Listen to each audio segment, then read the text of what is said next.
Akibatnya kemudian yang terjadi adalah karena karena lebih berorientasi pada membenarkan teori dan menggunakan teknologi, yang muncul adalah sarjana bukan intelektual. Ya kan? Benar. Sehingga ribuan sarjana dilahirkan, tapi sedikit intelektual dan cendekiawan diciptakan di situ itu. Oke. Jangan-jangan seperti itu. Selamat datang di Coconut Project. Kembali lagi di segmen Katalis ya.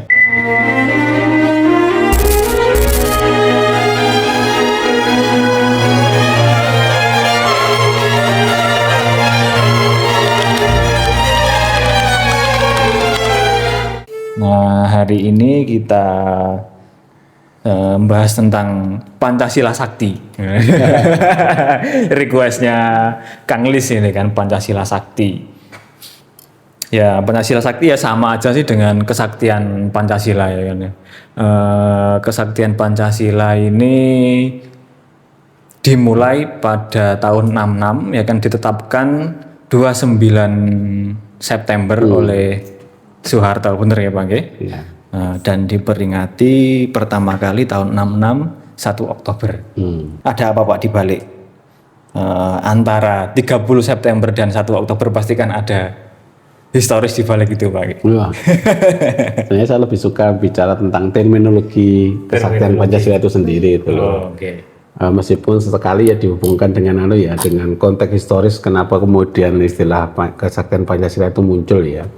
Itu kan istilah politis ya. Politis dan ideologis ya.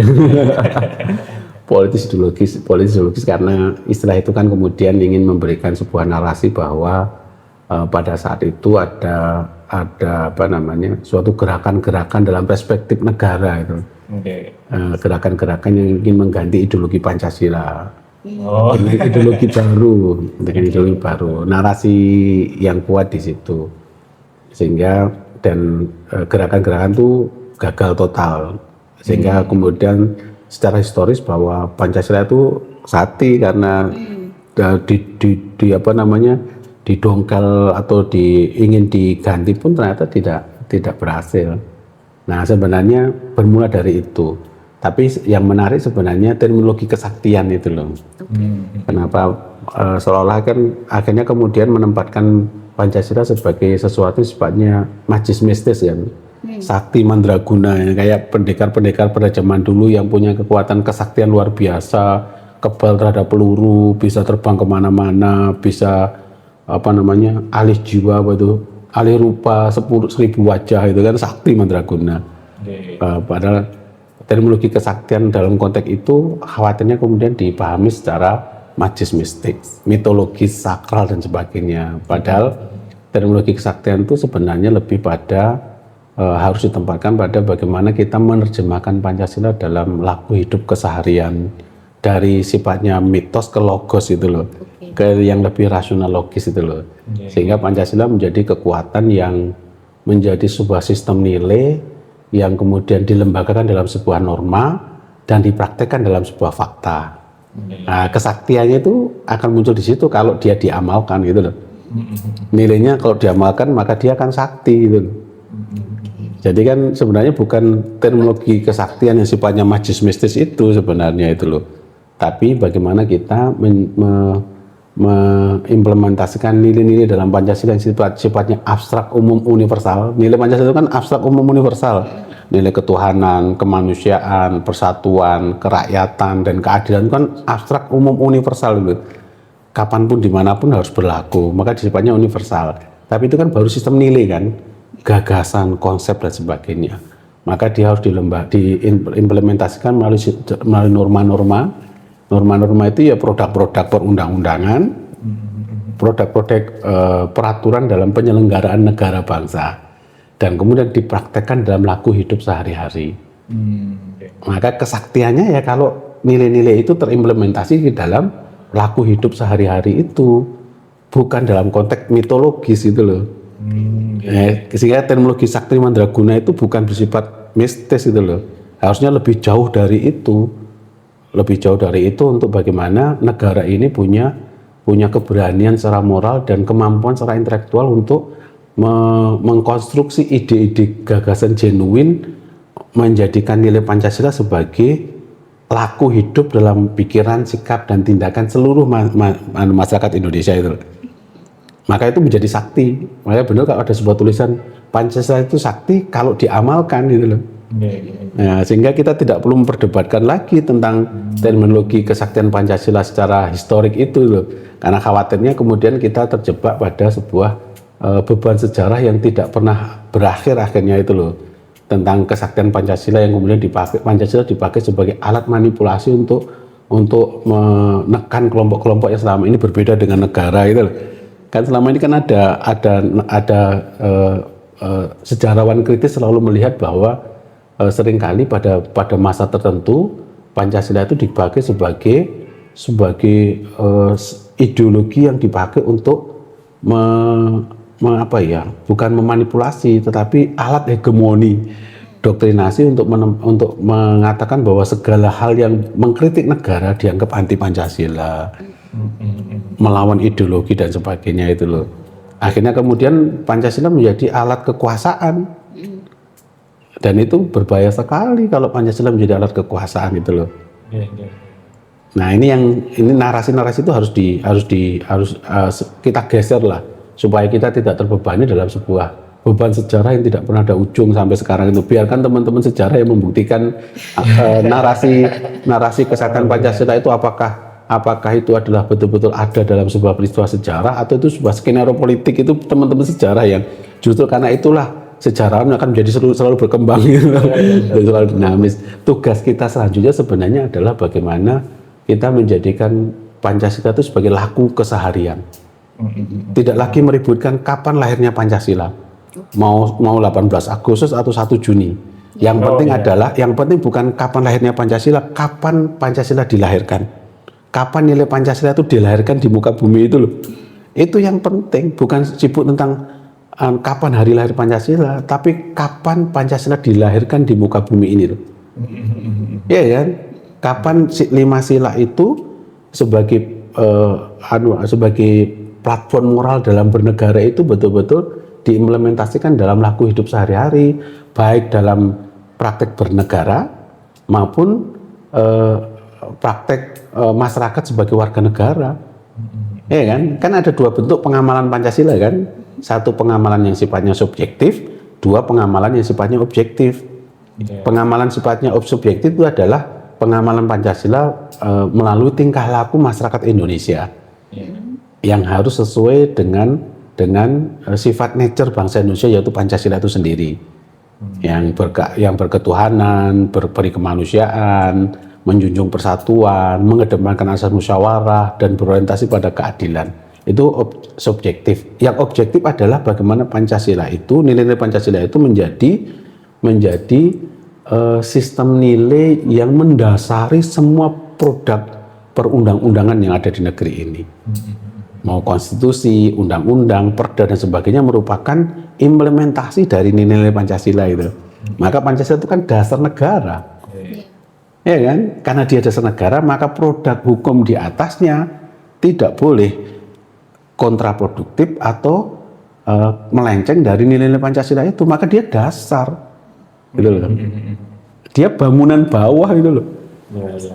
Pondasinya itu loh. Sehingga saya lebih suka menyebut dia pondasi bukan pilar, dia pondasinya. Ibarat sebuah rumah, Pancasila itu pondasi, dindingnya itu konstitusi. Perundang-undangan tadi harus kuat kah dinding itu, konstitusi kan harus kuat. Enggak, makanya konstitusi itu tidak boleh di amandemen seenaknya sendiri hanya untuk kepentingan orang per orang gitu loh. Enggak boleh. Mengamandemen konstitusi hanya kepentingan orang per orang. Itu kepentingan seluruh anak bangsa itu. Pondasinya, makanya amandemen boleh dilakukan, tidak boleh melanggar pondasinya. Itu dindingnya. Isinya apa? Indonesia itu Bhinneka Tunggal Ika, isi rumah itu loh. Atapnya apa? Negara Kesatuan Republik Indonesia. Maka Pancasila itu pondasi. Kalau Pancasila bisa diterjemahkan seperti itu, diimplementasikan dalam laku hidup baik secara objektif dan subjektif, maka Pancasila itu sakti. Nah, tapi kan gini Pak ya, ada yang bilang Orde Baru ya, klaim Orde Baru simbol kemenangan kesaktian Pancasila kan bebas dari komunis. Nggih, bener ya Pak. Iya. Masa-masa Orde Baru ini diklaim bebas dari komunis. Padahal kan ngomongkan soal komunis kan soal ideologi Pak. Iya.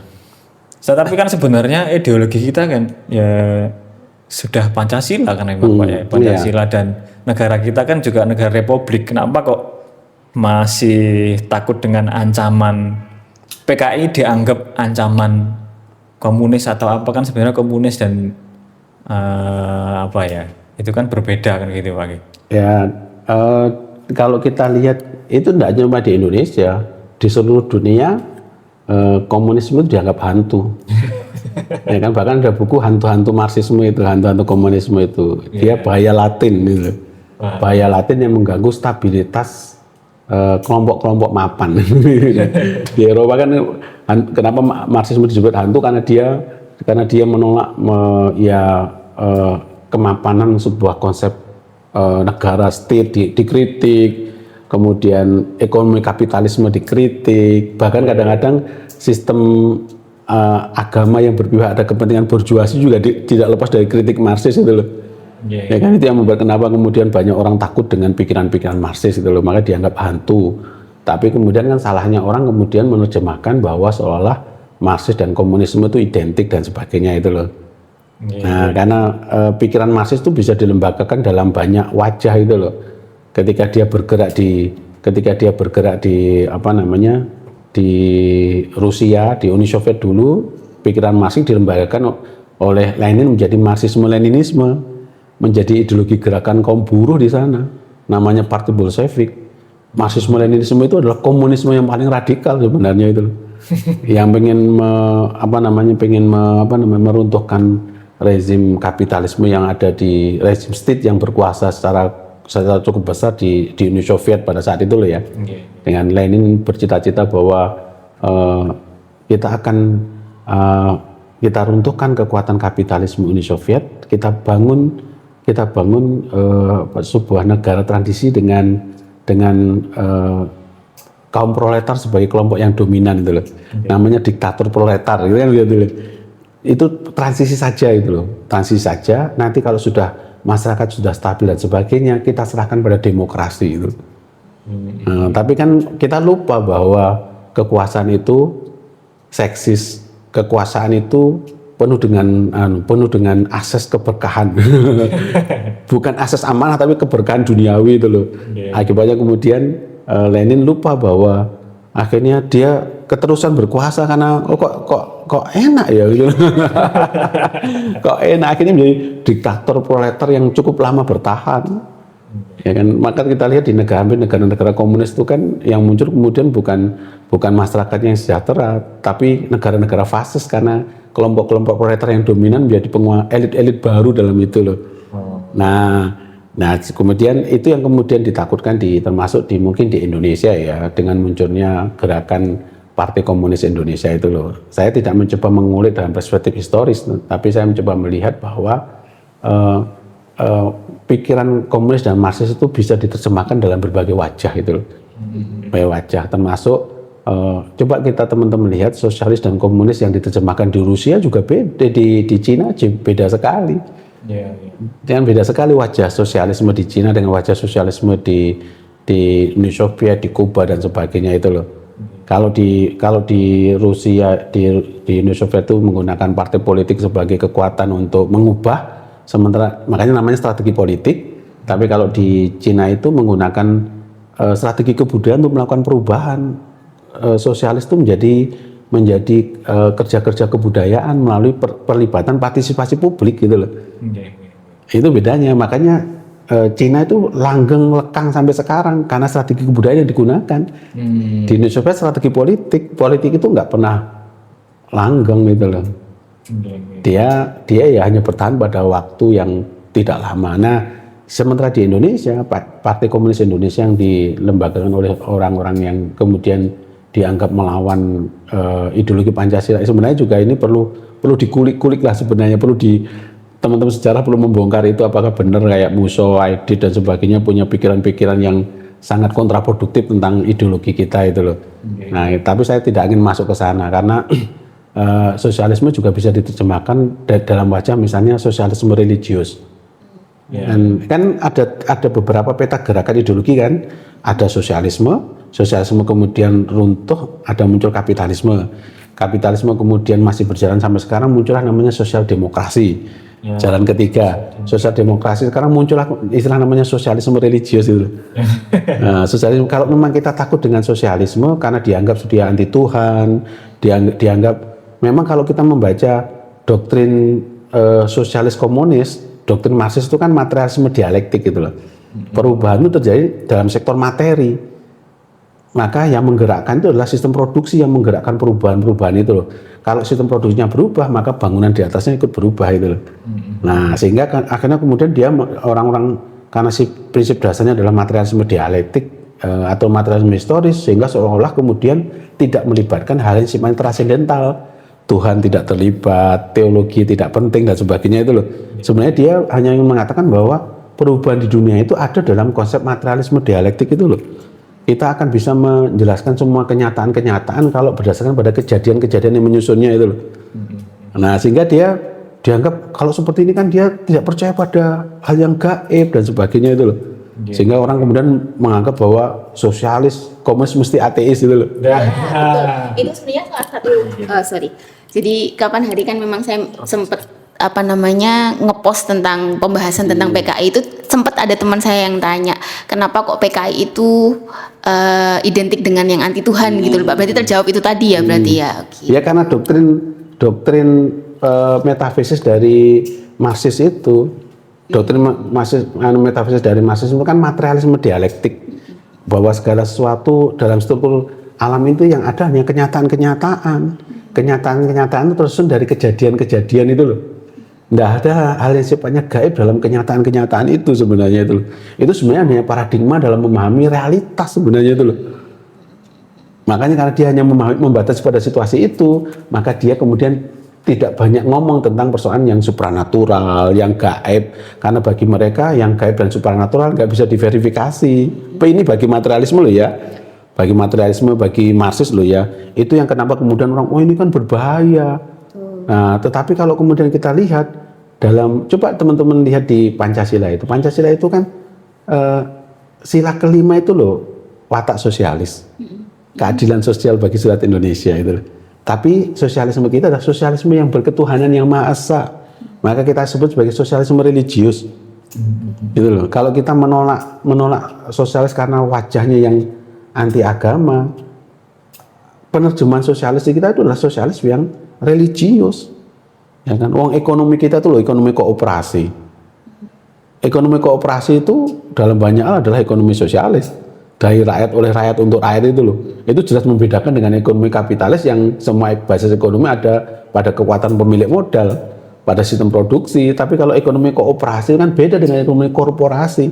Kooperasi, bapak kooperasi Indonesia siapa? Bapak Hatta. Bapak Hatta sering disebut sebagai bapak apa?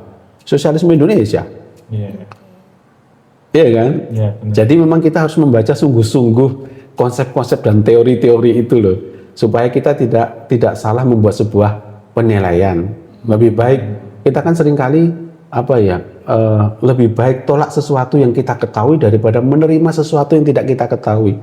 Banyak orang menerima sesuatu yang tidak ketahui, tapi dia tidak paham tentang apa yang dia tolak itu loh. Menolak Marxisme misalnya, ternyata dia Marxisme paling soleh. Betul lah. Karena dia nggak paham tentang apa yang dia tolak. Menolak kapitalisme brengsek, kapitalisme jahat, kapitalisme eksploitatif, tapi gaya hidupnya lebih kapitalis dari apa yang dia tolak. Itu loh. Itu kan kontradiksi interminis. Dan di tengah-tengah kita banyak yang masyarakat yang paradok kayak gitu loh. Contoh yang paling real apa Pak? Yang menolak, contoh paling real yang menolak kapitalisme misalnya, tapi gaya hidupnya itu lebih memuja konsumerisme. Aku berbelanja maka aku ada. Nek tuku neng dindi yo tiap hari neng mall. Gaya hidupnya sudah sangat kelihatan bahwa lifestyle-nya sudah kelihatan bahwa dia berpihak pada kepentingan-kepentingan kepemilikan harta benda dan sebagainya. Itu watak kapitalis itu. Sama seperti yang ini yang saya sebut bahwa lebih baik sebagai kita harus memberikan kesadaran pada masyarakat untuk bersikap hati-hati terhadap semua bentuk pemikiran dan tidak mudah kemudian tidak mudah untuk membuat simpulan atas berbagai hal yang kemudian dianggap sebagai sesuatu yang dianggap menyimpang tadi loh.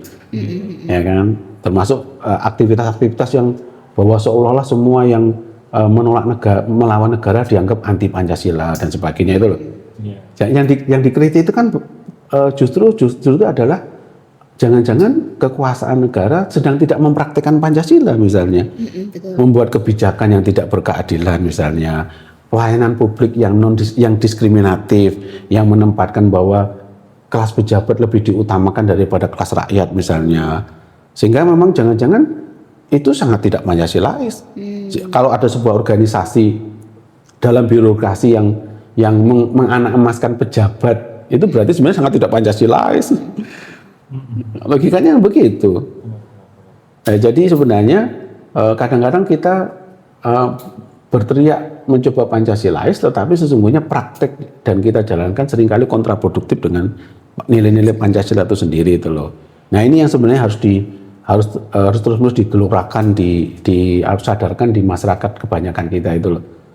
Kita itu sudah, the founding fathers kita itu sudah sangat luar biasa mewariskan sebuah konsep ideologi yang genuine namanya Pancasila itu. The founding fathers itu hebat itu loh. Mewariskan sebuah konsep yang konsep ideologi yang luar biasa, yang saya sebut genuine yang sifatnya abstrak, umum, universal, yang menjadi penuntun moral bagaimana praktek bernegara itu dijalankan itu loh. Kalau kita menggunakan Pancasila sebagai platform dalam menegakkan demokrasi di Indonesia, maka wajah demokrasi di Indonesia itu pasti akan berbeda dengan wajah demokrasi yang berkembang di Eropa yang liberal, yang one man one vote misalnya gitu loh. Wajah demokrasi itu kan lebih mengedepankan asas musyawarah dan sebagainya itu loh.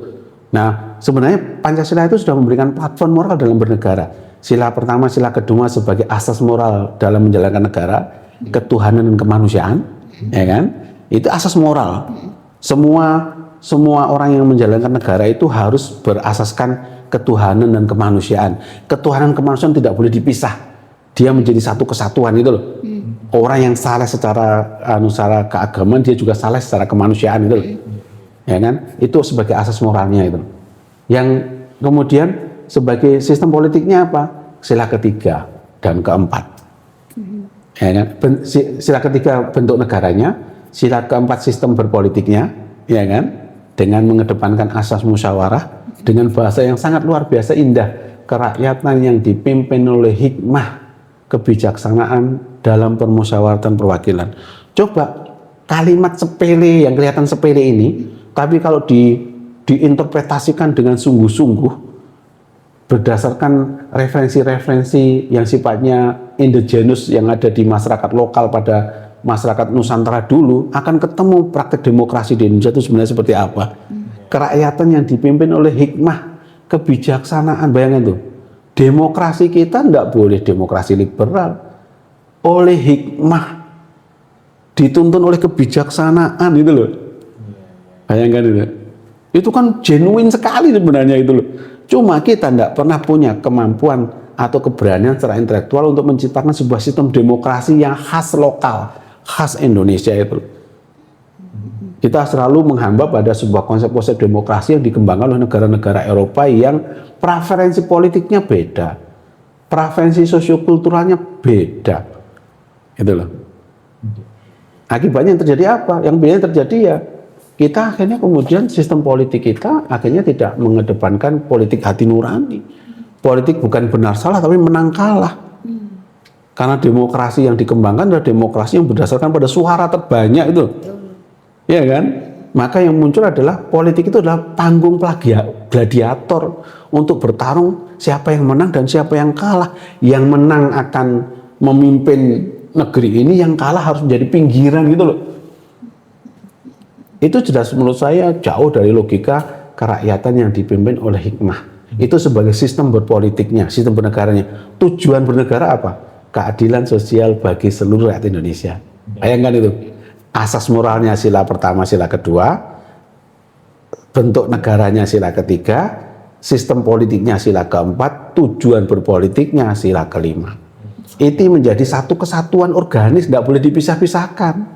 Nggak boleh orang hanya mengamalkan sila pertama saja yang religius, menolak sila ketiga. Nggak boleh, itu satu kesatuan organis yang nggak boleh dipisah-pisahkan satu sama lain antara sila satu dan sila yang lain. Jadi kalau orang saleh dalam beragama, maka dia tidak bersifat kontradiksi dalam logika negara itu, watak negara bangsanya itu loh. Semakin religius dia, semakin nasionalis dia itu loh. Harusnya begitu. Prakteknya kan Iya, nggak akhirnya seperti tidak, karena memang wataknya menjadi berbeda, melepaskan antara sila pertama dengan sila yang lainnya, gitu loh. Harusnya seperti itu. Jadi Pancasila itu juga tidak berwajah sekuler, juga tidak berwajah religius, tapi Pancasila itu watak religiusnya jelas, gitu loh. Jangan dikira-kira ke watak yang sekuler gitu, bahwa seolah kalau orang religius mesti anti Pancasila atau enggak. Justru kalau orang yang yakin dengan kebenaran keagamaannya, maka dia tidak akan kontraproduktif dengan nilai-nilai kebangsaan yang dibangun di negeri ini. Kenapa? Karena pengalaman beragama dan berbangsa di Indonesia itu beda dari negara lain. Maka para alim ulama kita, kenapa bisa melahirkan Pancasila? Kenapa bisa melahirkan konsep negara bangsa? Para alim ulama kita itu alim di bidang keagamaan, narasi keagamanya hebat, tapi juga punya narasi kebangsaan yang luar biasa. Jadi kealiman di bidang keagamaan berdialektika dengan narasi kebangsaan, sehingga agama dan rasa nasionalisme tidak pernah dibentur-benturkan. Maka muncullah terminologi yang sangat terkenal dari Yai Hasyim Asy'ari itu, hubul waton minal iman. Cinta pada bangsa itu bagian daripada iman. Itu narasi itu nggak akan ditemukan di tempat lain. Gitu loh. Karena ini bagian dari watak religiusitas kita yang membedakan dengan yang lainnya itu. Makanya Pancasila itu adalah sifat alamiah negara ini, negara bangsa ini. Sifat alamiah itu sifat nature lah. Sifat yang secara alami memang melekat dalam kondisi kebangsaan kita itu loh. Maka karena dia sifat alamiahnya, maka Pancasila itu jiwa bangsa. Karena jiwa bangsa, kalau kita meninggalkan jiwanya, kita akan terasing dengan jiwa kebangsaan kita. Semakin terasing, kita semakin semakin jauh dari sifat kepribadian bangsa kita itu loh. Maka bisa kita lihat bagaimana watak ekonomi kita, bagaimana langgam politik di negeri ini, bagaimana watak birokrasi kita, apakah itu sesuai dengan jiwa bangsanya. Nah, orang akan bisa menilai itu sebenarnya itu loh. Ya kan? Semakin dia keluar dari platform moral bernegara itu, pasti ada anomali. Pasti ada anomali, karena ini sifat natural. Segala sesuatu yang keluar dari kaidah normal, itu pasti akan muncul anomali. Maka coba lihat teman-teman, radikalisme beragama tiba-tiba tidak disukai oleh hampir semua anak bangsa, ya kan? Bahkan sekularisasi juga tidak disukai. Gitu. Kenapa? Karena dianggap melawan kontradiksi antagonis dengan sifat alamiah bangsa ini. Gitu loh. Ini yang harus dirawat dan dijaga. Dan kalau itu bisa terwujud, teramalkan, Pancasila sakti. Jadi kalau ditanya, kira-kira Pak Lis, Kang Lis, kapan Pancasila itu terwujud? Sila kelima, kalau sila kelima sudah terwujud. Untuk mewujudkan sila kelima itu, maka orang harus punya asas moral ini, punya bentuk negara seperti ini, dan cara melakukannya seperti ini. Maka tujuannya akan berkeadilan sosial bagi seluruh rakyat Indonesia. Disitulah Pancasila sakti akan terbukti, sehingga nggak perlu penataran P4, nggak perlu ada ceramah moral tentang Pancasila, tapi kan Pancasila menjadi praktek hidup sehari-hari, dilembagakan melalui penyelenggaraan negara yang betul-betul mengimplementasikan nilai Pancasila, ya kan, konstitusi maupun perundang-undangannya, dibuktikan melalui apa? Melalui pelayanan publiknya misalnya, ya kan, dan warga masyarakatnya secara alamiah menjadikan Pancasila sebagai penuntun terang itu, gitu. Itu kalau itu terjadi, maka ini kita menjadi negara yang hebat, negara yang kuat. Makanya dulu saya kadang pernah punya gagasan yang agak liar. Kenapa kita tidak berani punya konsep, kita jadikan Pancasila sebagai global etika global yang dipakai sebagai solusi ketika terjadi ketegangan politik antara Israel, Palestina, Amerika dan negara-negara lain itu loh. Ketegangan politik antara komunisme dan liberalisme di sisi yang berbeda, ketegangan politik antara negara-negara di Timur Tengah. Nah, kita memberikan solusi, kenapa nggak menjadikan Pancasila sebagai global etika global? Kan Pancasila itu kan abstrak, umum, universal, ya kan? Mengedepankan asas ketuhanan, kemanusiaan, unity, persatuan, mengedepankan asas musyawarah untuk kepentingan bersama dan social justice misalnya. Itu kan global etik, semua negara akan mengakui itu. Itu akan menjadi kekuatan luar biasa. Bahkan kadang-kadang orang menyebut Pancasila itu agama sipil. Semua orang punya agama masing-masing, tapi ada agama sipil. Cuma ini banyak orang tidak bisa menerjemahkan dengan pas. Agama sipil itu agama publik itu loh. Kalau secara personal ya saya Islam, ada yang Katolik, ada Hindu. Tapi dalam konteks negara bangsa ada namanya agama sipil. Agama sipil itu adalah ya mungkin ya etika global etik tadi itu loh. Ya kan, kalau konflik atas nama antar suku kan nggak boleh dikedepankan suku tertentu. Kalau konflik antar agama kan nggak boleh mengedepankan satu agama. Perlu ada global etik yang menjadi jembatan itu kan. Ya kan, ruang publik kita adalah ruang publik yang sifatnya netral, maka harus ada global etik yang sifatnya netral, yang tidak mengunggulkan yang satu dan melemahkan yang lain. Dan Pancasila bisa memposisikan itu. Pancasila itu ya semua orang etnisitas bisa punya hak milih atas Pancasila, semua orang beragama ya juga punya hak milih atas nama Pancasila itu. Sehingga Pancasila tidak boleh diaku atas kepentingan disparitas, dia bersifat universal. Artinya seperti itu saya lihat. Nah, mungkin aku ada pertanyaan konyol sih Pak ya. Konyol. Saya kan sebelumnya baca-baca artikel sih ya kan.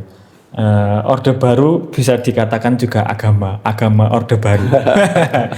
Alasnya apa kok Orde Baru itu dianggap agama gitu kan?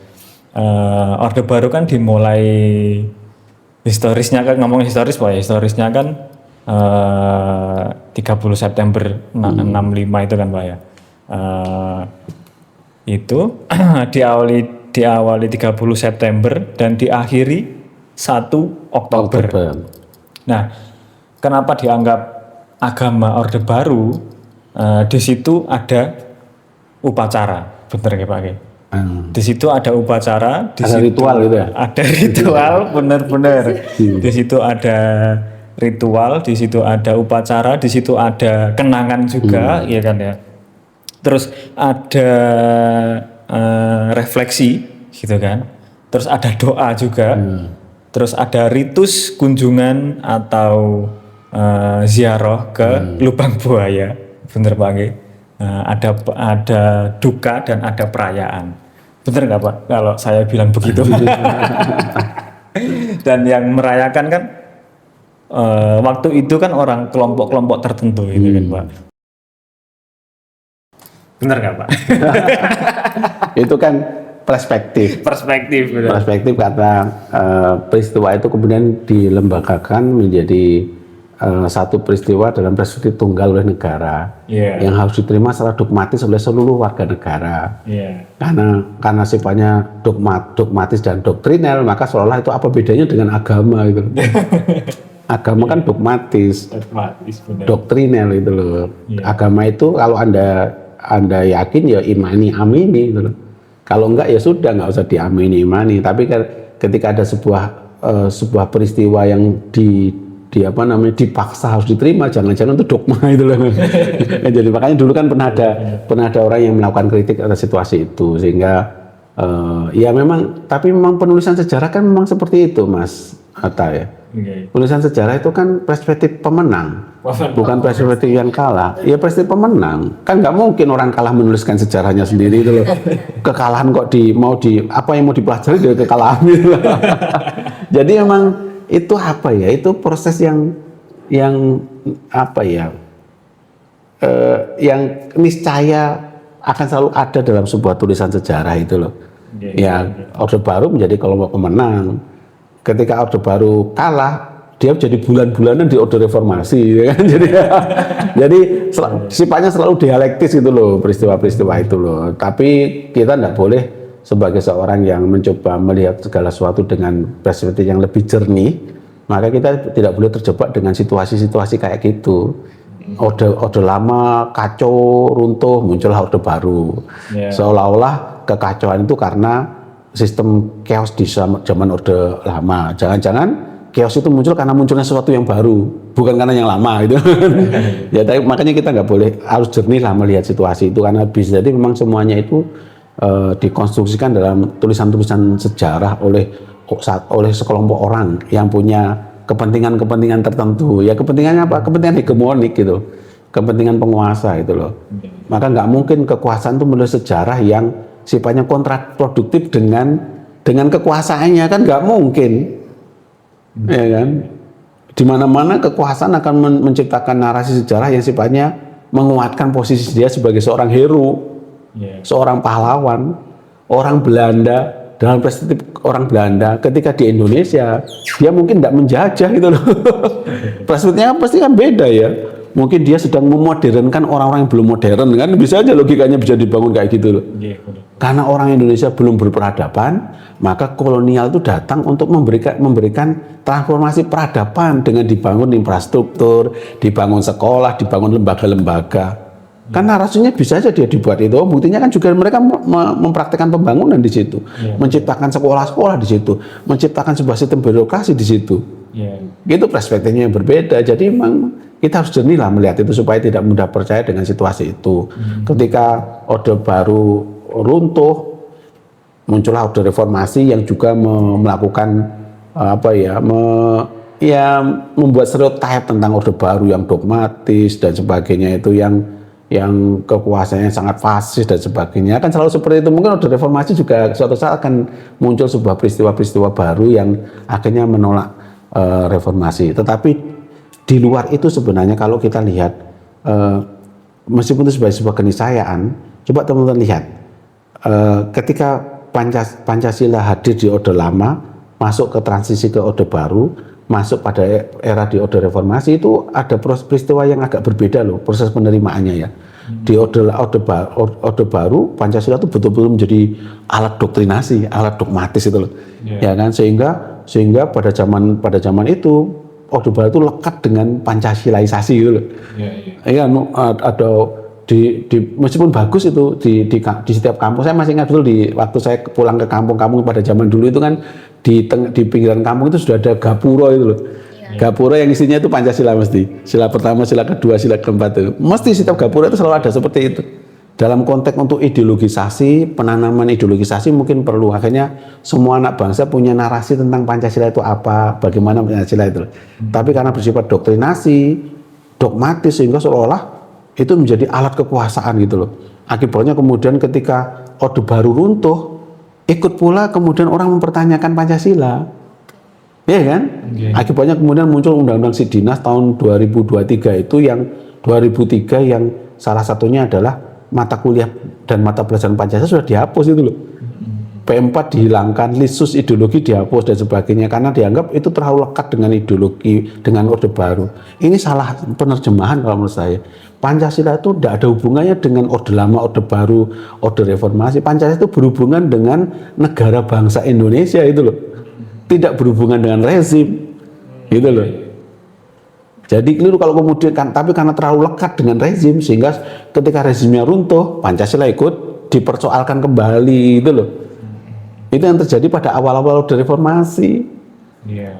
Nah, itu makanya perlu strategi dalam rangka untuk bagaimana mentransformasi nilai-nilai Pancasila ke tengah-tengah masyarakat melalui pendidikan-pendidikan itu loh, melalui pembiasaan dan pencitraan perilaku, melalui kalau di tingkat SD, SMP, SMA ya pembiasaan dan pencitraan perilaku nilai-nilainya. Anak-anak itu diajari tentang bagaimana gotong royong, bagaimana menghargai pendapat orang lain, bagaimana kalau orang sakit ya ditilii, bagaimana bersifat santun kepada guru. Itu praktek Pancasila. Anak-anak SD nggak usah berdebat tentang demokrasi liberal, nggak usah berdebat tentang tupoksi kepala desa, nggak perlu mereka itu loh. Mereka dibiasakan dengan pembahasan dan pencitraan perilaku. Praktek, kalau Anda Islam ya sholat yang rajin, ngaji. Kalau Anda Katolik ya ke gereja. Itu praktek pembiasaan hidup yang bagus dalam anak SD, SMP, SMA. Sehingga kalau pembiasaan itu dilakukan, maka karakternya akan terbentuk. Toh. Di kampus sudah nggak perlu lagi dibentuk tentang praktek itu, karena di SD, SMP sudah dibentuk. Di kampus perdebatan filosofis tentang Pancasila. Ya kan? Ya. Kenapa demokrasi ini kita pilih? Kenapa sistem ekonomi Pancasila kita tegakkan? Itu yang perdebatan filosofis jadinya itu loh. Sehingga karena masyarakat kampus adalah masyarakat dewasa, masyarakat yang sudah punya kemampuan berpikir berbeda dengan SD, SMP, SMA, maka dia bisa berdebat tentang pilihan ideologis itu. Kenapa kita memilih ini ketimbang yang lainnya? Gitu loh. Sehingga kalau itu bisa dilakukan, kampus akan mengembangkan pemikiran-pemikiran genuine tentang ekonomi Pancasila itu seperti apa, politik yang berdasarkan Pancasila itu seperti apa, hukum yang berlandaskan Pancasila itu seperti apa, gitu loh. Itu kan hebat jadinya, sehingga Pancasila tidak hanya menjadi platform dalam bernegara, tapi paradigma ilmu pengetahuan. Sehingga hasil produksi ilmu pengetahuan yang dikembangkan di kampus itu bersifat genuine, unik, otentik, yang membedakan dengan produk-produk ilmu pengetahuan di negara lain. Biarkan di Eropa kuat dengan konsep ekonomi kapitalismenya, di Jepang kuat dengan teknologi teknologi apa? Teknologi otomotif atau mesinnya misalnya. Amerika kuat dengan teknologi persenjataannya. Indonesia harus punya kekuatan apa yang sifatnya genuine yang membedakan dengan yang lainnya? Mungkin kekuatan kita di teknologi maritim atau teknologi agraris. Itu loh. Fondasi sosial yang kuat dengan gotong royong. Kenapa itu sistem sosial yang tidak dikembangkan dan dieksplorasi? Itu kan genuine sekali kalau menurut saya itu loh. Benar. Sayangnya itu tidak mau dikembangkan, itu loh. Nah ini yang perlu dilakukan. Kadang-kadang kita memang justru kalangan kampus yang seringkali menegasikan Pancasila itu. Kadang-kadang loh itu. Karena dianggap normatif, nggak penting apa hubungannya dan sebagainya itu loh. Kadang-kadang kampus juga berpikir gitu loh. Jadi akhirnya dianggap nggak ilmiah kalau bicara Pancasila itu loh. Nggak ilmiah. Gitu kan? Padahal justru kampus yang punya tanggung jawab untuk menciptakan sebuah produk-produk pengetahuan yang memang khas otentik Indonesia. Disebut dengan indigenous science. Science yang sifatnya khas keindonesiaan. Meskipun ilmu itu sifatnya akumulatif, kapanpun dimanapun bisa dilakukan. Tapi ilmu yang khas keindonesiaan kan tetap bisa dikembangkan, bisa dikuatkan di situ. Itu kalau menurut saya, kalau kita bisa mempraktekkan itu, Pancasila sakti, Mas. Sakti. Itu loh. Betul. Menarik yang pas Pak Lis bilang kalau di kampus sebenarnya bisa, cuma tidak mau mengembangkan itu loh, Pak. Tidak punya keberanian intelektual dan moral. Kenapa Pak kok gitu? Saya nggak tahu ya. Pertama nggak punya infrastruktur, yang kedua mungkin ini kecurigaan saya ya kadang-kadang. Segala sesuatu yang berbahaya bagi stabilitas ekonomi kapitalisme liberal itu selalu dibonsai. Oke. Dikerdilkan. Bayangan saya seperti itu. Kenapa ekonomi kooperasi sebagai sokok guru ekonomi di Indonesia kok nggak berkembang-kembang di Indonesia? Yang berkembang malah ekonomi konvensional, ekonomi liberal kapitalis itu. Ekonomi kooperasi semuanya buyar, KOD, jangan-jangan Koperasi Merah Putih juga. Nah, itu kenapa? Karena bisa jadi karena intelektual atau sarjana ekonomi tidak berupaya untuk mengembangkan bagaimana ekonomi kooperasi yang khas ke Indonesia harus dibangun dan dikembangkan itu. Ya kan? Bagaimana kontestasi politik yang khas keindonesiaan itu loh. Kan referensinya kan selalu demokrasi prosedural, demokrasi substantif, kan gitu terus, demokrasi di liberal dan sebagainya. Padahal kita punya narasi-narasi genuine dari the founding fathers kita tentang konsep itu. Nah itu kalau bisa dikembangkan hebat, gitu loh. Cuma memang yang seperti itu selalu dianggap mengganggu stabilitas sosial dan ekonomi yang sudah mapan itu. Sesuatu yang baru itu mengganggu kemapanan yang sudah ada itu. Maka yang baru selalu dianggap sesuatu yang membahayakan dan tidak boleh dikembangkan. Bukan tidak boleh ya sengaja dikerdilkan itu. Makanya ada bukunya Denis Lombat yang jilid pertama itu loh. Saya selalu suka mengutip itu. Denis Lombat itu menulis 3 jilid dalam bukunya Nusa Jawa Silang Budaya itu. Di jilid pertama itu judulnya Batas-Batas Pembaratan. Oke. Di situ sudah sangat eksplisit disebutkan bahwa sejak kolonial Eropa, sejak orang Barat itu menciptakan namanya sekolah dan disebarluaskan di semua masyarakat yang dijajah dengan lembaga pendidikan namanya sekolah. Pada saat itulah sesungguhnya proyek kolonialisasi sedang diterapkan dalam lembaga-lembaga pendidikan itu melalui strategi penguasaan pikiran dan kesadaran itu loh. Orang masyarakat pribumi disekolahkan sesungguhnya bukan dididik untuk menjadi cerdas dan modern, tapi dicerabut dari akar budayanya itu loh. Untuk terperangah dengan hebatnya Eropa dengan modernisasi, dengan teknologi dan sebagainya itu loh. Padahal Eropa menjadi modern dan hebat itu kan karena proses dialektika dari cara berpikir itu. Bukan sekedar bukan sekedar instan. Sementara kita akhirnya kita menjadi hebat kalau kita instan bisa mengambil alih itu teknologi mereka. Yang terjadi di kita itu kan Eropa menciptakan teori, kita sibuk membenarkan di dalam ruang kelas. Eropa menciptakan teknologi, kita sibuk belajar menggunakannya itu. Kalau kita sudah belajar teorinya Eropa hebat gitu lah. Apalagi kalau buku-bukunya yang dibawa buku-buku hebat, Weber, Foucault dan sebagainya. Kalau kita sudah bisa menggunakan teknologinya Eropa dianggap hebat gitu loh. Padahal kita nggak pernah mencipta sesuatu apapun gitu loh. Nggak ada kebaruan di situ. Iya kan? Jangan-jangan sistem pendidikan kita lebih ke resipien. Menerima terus, membenarkan teori dan menggunakan teknologi, bukan memproduksi teori dan menciptakan teknologi. Yang terjadi kan seperti itu. Akibatnya kemudian yang terjadi adalah karena lebih berorientasi pada membenarkan teori dan menggunakan teknologi, yang muncul adalah sarjana bukan intelektual. Ya kan? Benar. Sehingga ribuan sarjana dilahirkan, tapi sedikit intelektual dan cendekiawan diciptakan di situ itu. Oke. Jangan-jangan seperti itu. Ini kampus kita, kampus di mana tempat saya bekerja dan sebagainya. Jangan-jangan ada paradigma yang perlu dipikirkan kembali terkait dengan situasi itu. Kayaknya sih ya semua kampus begitu. Atau jangan-jangan memang apa yang ditulis Dennis Lombat benar dalam bukunya Nusa Jawa Silang Budaya itu loh. Sejak semuanya disekolahkan, maka pada saat itu kita sedang diarahkan untuk sebuah proyek modernisasi. Yang proyek modernisasi itu sesungguhnya adalah berarah kepada westernisasi. Padahal modernisasi di Eropa melahirkan western. Tapi modernisasi di Indonesia kan harusnya tidak melahirkan western. Melahirkan watak modern yang berbeda dengan westernisasi itu.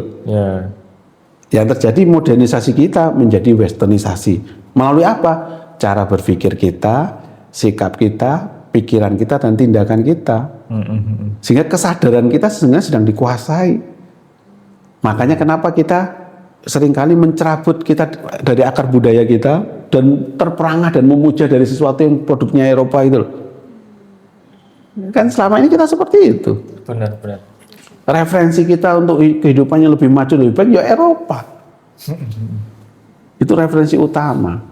Jadi kalau menjelaskan sebuah konsep humanoid, konsep kebudayaan, ini teorinya siapa? Ini teorinya Ki Ageng Surya Mataraman. Besok ya. Tapi kalau ini teorinya siapa? Ini teorinya Weber atau Durkheim. Wah hebat. Benar.